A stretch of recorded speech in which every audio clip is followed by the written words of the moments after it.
Well, this is my 1949 Studebaker 2R5 pickup that my sister and I are in the process of restoring.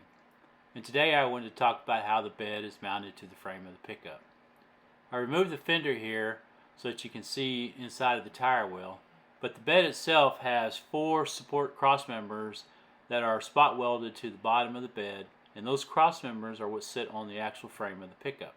These are those cross members that I was talking about. There are actually 4 underneath the pickup bed, 2 in the middle, the intermediate ones, and then you got 1 at the front and 1 at the back. And the front and rear cross members are the actual attachment points from the bed to the frame of the pickup. The front of the bed is clamped to the frame on both sides using this metal clamp here. It also utilizes a 7/16 bolt that is about 1.5 inches long. So this is that metal clamp. It's just a little under 4 inches long and about 1 3/4 inches wide.